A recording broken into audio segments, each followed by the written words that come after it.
Viva Voz, com Vera Magalhães.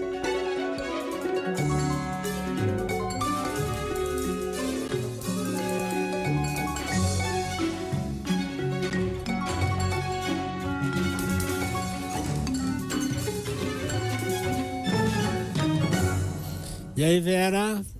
Boa tarde, Sardenberg, Cássia, ouvintes, também quem nos assiste. Parabéns para a CBN e para o CBN Brasil. Muito obrigada, Vera. Boa tarde. Vera nas nossas telas. Obrigado, Vera.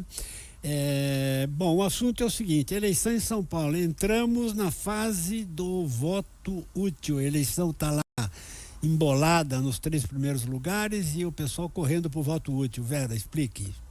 Exatamente, Sardenberg. A pesquisa Quest de ontem mostrou a permanência de um cenário muito embolado em São Paulo e o crescimento da candidata Tabata Amaral, que está fora desse pelotão inicial, né? Ela oscilou 3 pontos para cima e isso caiu com uma certa preocupação no QG do Guilherme Boulos, porque ele é um dos que estão brigando por uma vaga no segundo turno. E conforme você me perguntou, eu disse uma coisa e depois disse outra, já há quem ache, diferentemente de antes, que pode haver sim um segundo turno sem candidatos da esquerda, com 2 nomes da direita em São Paulo. E aí isso levou a uma pregação de voto útil por parte da esquerda, algo que até aqui não estava sendo muito forte. Então tem um abaixo-assinado encabeçado por intelectuais e por várias personalidades aí do mundo das artes, como cantores, atores, artistas plásticos, professores universitários, etc., em nome de uma votação no Guilherme Boulos já no primeiro turno. A alegação é que... Tira o voto da Tabata, né?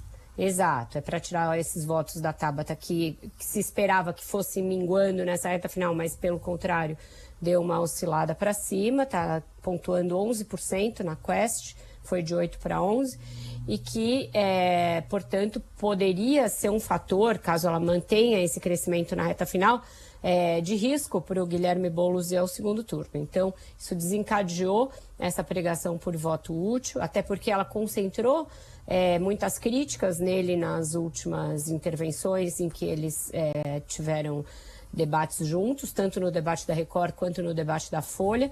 E aí não é ataque, ela não atacou o Guilherme Boulos, ela fez perguntas referentes a contradições entre o que ele está dizendo agora e o passado dele mais à esquerda e menos moderado do que ele tem se mostrado agora, e foi num tom super respeitoso, mas foi pontuando as falas diferentes de antes e de hoje em relação à responsabilidade fiscal e a outros temas ligados à gestão da cidade, portanto pertinentes, mas isso acendeu uma luz amarela na campanha do Boulos. Ele até reclamou no último debate, falou: acho que a gente é do mesmo campo, então não vou ficar debatendo com você, e logo em seguida foi deflagrada essa campanha pelo voto útil no Boulos. Do outro lado, do lado da direita, onde também existe uma disputa e uma indefinição muito grande, a campanha do Nunes vai apostar todas as fichas nesse discurso de que ele é o que tem a mais baixa rejeição e o único capaz de vencer com folga tanto o Pablo Marçal quanto o Guilherme Boulos. Com isso, eles esperam atrair votos da Tabata e do próprio Marçal. Então, tirar votos do Marçal daqueles que não querem o Boulos de jeito nenhum e tirar votos da Tabata daqueles que não querem o Marçal de jeito nenhum. Então, quem deve encabeçar essa pregação por voto útil no Ricardo Nunes é o próprio governador Tarcísio. Ele foi muito usado na largada da TV e do horário eleitoral. Depois dessas 2 últimas semanas apareceu menos. A campanha avalia que foi um erro ter tirado o Tarcísio do ar, que ele deveria ter permanecido o tempo todo. E aí, nesses últimos programas, programa até quinta, a ordem é voltar com tudo, com a presença do Tarcísio, fazendo essa pregação: olha, se você não quer o Marçal nem o Boulos, vote no Nunes, porque ele vence qualquer um deles no segundo turno. Então é isso, os votos da Tabata sofrendo ataques especulativos dos 2 lados e também os candidatos apostando naqueles que têm a maior rejeição para pregar o voto útil em si e com isso evitar a vitória desses outros que que os eleitores não querem de jeito nenhum.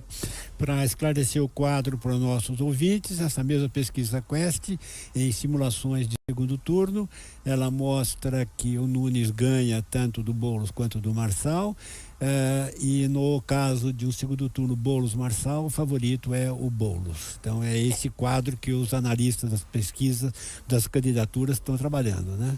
Exatamente. Para ficar em números, se fosse Nunes versus Boulos, o MDBista teria 41, e o candidato 49 a 33, Nunes versus Marçal, 53 para o Nunes, 26 para o Marçal, e Boulos versus Marçal, aí sim, 41 para o Boulos e 36 para o Marçal.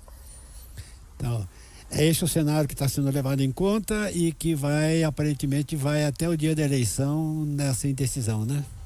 A única coisa que eu acho que pode causar alguma mudança, Sardenberg, é o debate da Globo. Costuma dar 30 pontos de audiência, uma audiência muito grande. É quando todo mundo para realmente para assistir, prestar atenção, definir o voto. Se houver um fato novo ali, muito inusitado, alguma coisa muito significativa, isso pode causar alguma mexida para mais ou para menos. E aí a gente pode ter uma ideia disso na pesquisa da véspera da eleição. Sai uma pesquisa no sábado às 4 da tarde.